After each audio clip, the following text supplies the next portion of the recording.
Division 7 run. अपना टटपुंजी चपड़गंजू मोहम्मद आमिर कर ही है। जाएंगे। पहली बात तो बेटा तेरी बात करें आज, क्योंकि आपने पहले बोला हिंदुस्तान सेमीफाइनल नहीं जाएगी, सेमीफाइनल पहुंच गई। हिंदुस्तान फाइनल नहीं जाएगी, बेटा फाइनल पहुंच गई। आज भी अपना मुंह काला करा लियो, बोल दियो फाइनल नहीं जीतेगी। आपके अब्बू ही फाइनल जीत रहे हैं, याद रखना।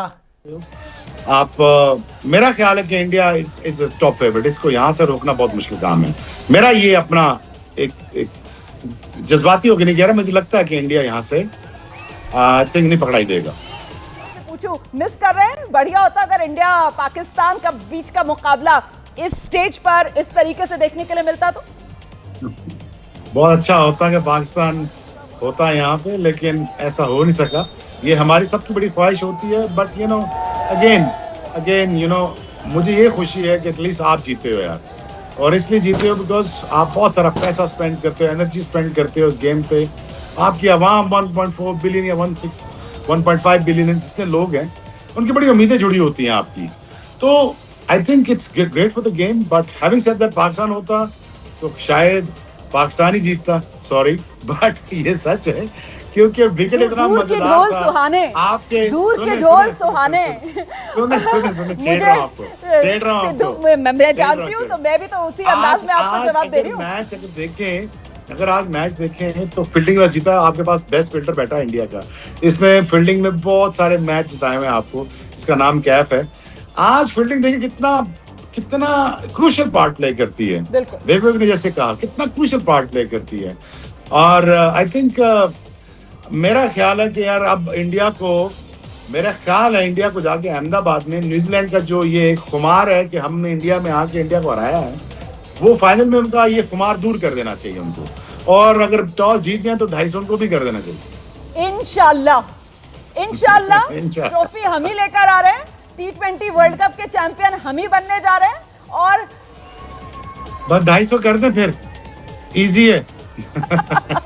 काम खत्म करें। और आई थिंक देखें 1 लाख बंदा बैठा हुआ है, 1.5 अरब बंदा देख रहा है, तो देखिए मैं तो मेरी तो ख्वाहिश होगी यार कि इतने लोगों का दिल ना टूटे और इंडिया ही जीते, और इट इज इम्पोर्टेंट कि इंडिया ही जीतना चाहिए।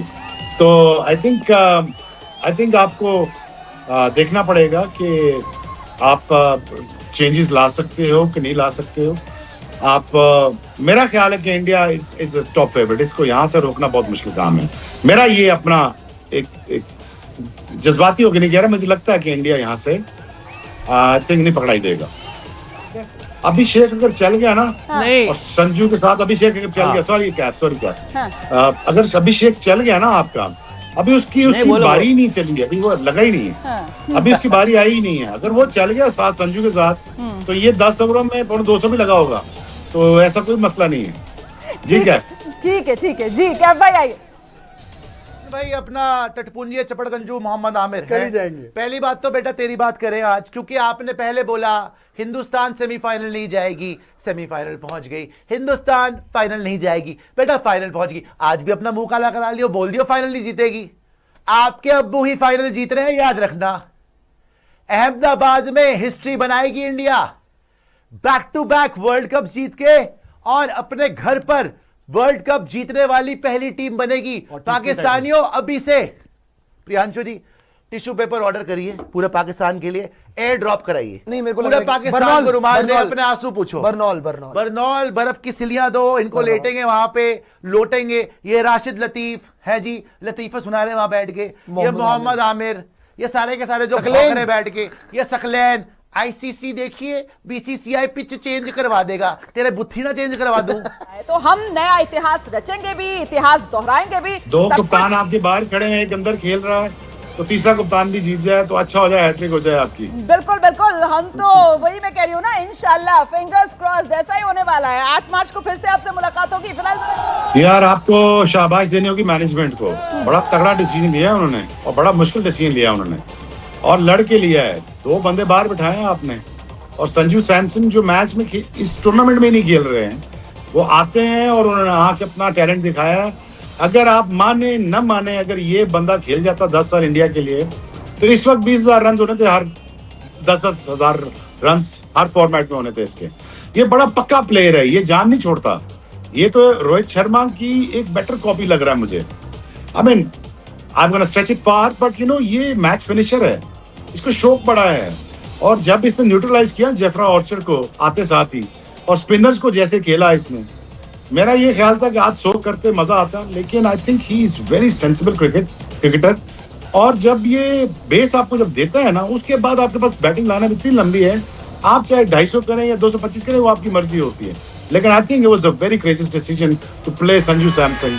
और अगर ये बंदा खेल जाता 6-7 साल इंडिया पिछले जी, तो ये बड़ा कमाल करता है। मैं 2016 से कह रहा हूँ, but again is a very very great asset that you have. ये भी सही है कि कम से कम देर आए लेकिन दुरुस्त आ गए। अब संजू सैमसन जो है वो लगातार अपने बल्ले से जवाब दे रहे हैं और टीम इंडिया को एक के बाद एक जीत दिलाने में बड़ी भूमिका निभा रहे हैं। एक बार फिर से जोफ्रा आर्चर के बारे में आपसे सवाल भी पूछना था। मतलब अभी जो आपने कहा कि विकेट देखिए कितनी शानदार थी, तो जोफ्रा आर्चर जिस तरीके से वो गेंदबाजी कर रहे थे और जिस तरीके से बल्लेबाजों ने उनकी पिटाई की, तभी एहसास हो गया था कि विकेट जो है ये सवाल अच्छा किया आपने। ये सवाल का जवाब मुझे भी चाहिए कि आर्चर को हुआ क्या, शोएब भाई क्या हो गया। और मैं बहुत कंट्रोल होकर ये सवाल पूछ रही हूँ कि शोएब भाई जो है वो, शोएब भाई समझ ही रहे होंगे आप, आइए जरा।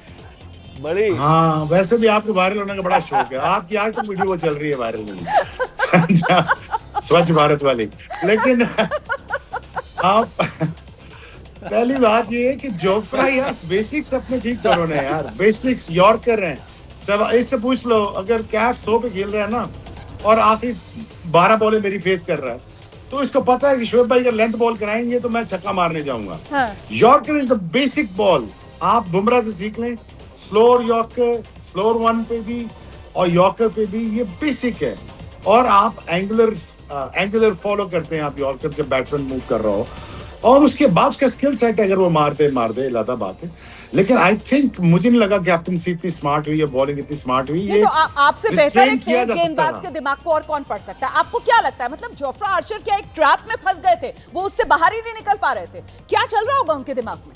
मैं आपको बता देता हूँ ना, क्योंकि जोफ्रा आर्चर को न्यूट्रलाइज कर दिया था संजू सैमसन ने आते साथ ही। उसने 1-2 बॉलें अंदर की, एक बॉल अंदर की, बॉल स्लिप थ्रू किया। लेकिन संजू इतना आगे से पक्का प्लेयर है, इतना तगड़ा प्लेयर है, डाडा प्लेयर से कहते हैं, सख्त प्लेयर है। उसने खड़े हुए पुल शॉट मारी मिड ऑन के ऊपर। उसने कहा एक सेकंड मैं यहाँ पे खड़ा हूँ। उसने उसको न्यूट्रलाइज कर दिया, वहीं पे से कॉन्फिडेंस तबाह कर दिया। और दूसरा जब आया है दोबारा, तो जोफ्रा को सिंपल ये चाहिए था, यॉर्कर करता। लेकिन वो इतना थोड़ा सा पहले स्पेल से हिल गया था, वो आप लाइन नहीं बना सकते। जब आपको मार पड़ जाए T20 में तो कम बैक करना बड़ा मुश्किल जाता है फास्ट बॉलर। और प्लस यार इस क्रिकेट में आपको पता ही है कि अगर आपका बल्ला चल रहा हो तो आप जो मर्जी बॉलिंग कर लें, आप नहीं रोक सकते इन चीजों को। But again having said that, ये आपको देना पड़ेगा क्रेडिट आपके बैट्समैनों को भी, कि बहुत तगड़ा खेलते हैं। आपकी बैटिंग लाइन बहुत अच्छी है। लेकिन जो कैफ ने जो आपको पिन पॉइंट की है, बड़ी मजेदार बात की है। ये बहुत समझदार आदमी है कैफ। छठा बॉलर आपके पास नहीं है, ये बिल्कुल उसने सही पकड़ा है आपको। पटेल और बुमराह को भी उसी पेडेस्टल पर रखा। बिल्कुल सही कहा आपने। देखिए कैचेस विन मैचेस, और हमने अच्छे कैचेस किए, उन्होंने इजी कैच ड्रॉप किया है संजू सैमसन का, और वो मैच चले गया, वो मैच चला गया हाथ से बिल्कुल। और उसी का ब्रुक का कैच उसने पकड़ा, अक्षर पटेल ने, जबरदस्त कैच था। अक्षर के तो दोनों कैच, दोनों भाग के पीछे मतलब ब्रुक का भी और जो विल जैक्स का पकड़ा, उसके बाद वो भी कमाल है। देखो ये 2020 में फील्डिंग बहुत अहमियत रखती है, क्योंकि आपका ईच रन सेव मीन आप जीतने की कगार पर खड़े रहते हैं। क्योंकि हर फील्डर जो 9-10 फील्डर है, अगर 1-1, 2-2 रन भी सेव करते हैं तभी भी 20 रन सेव होते हैं। बट ये जो है फील्डिंग, तो मैं समझता हूँ कि आज कि अगर जीत हुई है तो फील्डिंग की वजह से भी हुई है, और जसप्रीत बुमराह की जो India versus New Zealand final, Madan ji आप कैसे देखते हैं? मेरे हिसाब से अब इंडिया शायद इस वर्ल्ड कप को डिफेंड कर लेगा। जितना क्लोज मैच आप जीत के आते हैं, ये नहीं कि आप वन साइडेड, न्यूजीलैंड भी जीत के आया है और वन साइडेड मैच जीतना बड़ी अच्छी बात होती है, आप डोमिनेट करके इतने बड़े मैच में आए हैं। पर मुझे ऐसा लगता है कि इंडिया जो इतनी करीब जाके इतना क्लोज मैच जीता है, एंड स्पेशली जिस तरह इंडिया ने आज बैटिंग की है, मुझे लगता है कि न्यूजीलैंड के लिए इतना आसान नहीं होगा। नहीं, इतना आसान नहीं होगा, क्योंकि देखिए एक तो हम काफ़ी अच्छा परफॉर्म कर रहे हैं बैटिंग में, और दूसरी है कि न्यूजीलैंड की अगर बात करें, देखिए उनकी फील्डिंग बहुत ज़बरदस्त है। उन्होंने सारी टूर्नामेंट में काफ़ी अच्छी फील्डिंग की है। और देखिए एक उनको एडवांटेज क्या है, मेरे को लग रहा है कि वो यहाँ से 2-3 महीने से यहाँ क्रिकेट खेल रहे हैं इंडिया में। अगर आपने देखा होगा इंडिया के साथ सीरीज़ के लिए उन्होंने विकेट्स वगैरह उनको काफ़ी मालूम है भी कौन सी विकेट कैसे खेले। अहमदाबाद में भी उन्होंने मैचेस वगैरह खेले हैं, तो ये एक एडवांटेज तो उनको है। बट डेफिनेटली अगर आप आज का मैच देखें तो इंडिया को भी, जो हमारी टीम होगी उनको भी ये विश्वास होगा कि हाँ, ये न्यूजीलैंड वाला जो फाइनल है, अब हम फाइनल भी जीत सकते हैं। मैं जानता हूं कि आज का जो मुकाबला है वो इस वर्ल्ड कप में सबसे ज्यादा देखा गया मुकाबला है, वो होगा भी क्योंकि ये वर्ल्ड कप का सेमीफाइनल है। लेकिन फाइनल जो है वो 8 तारीख को है, और वो फाइनल कहां पर है? अहमदाबाद में है।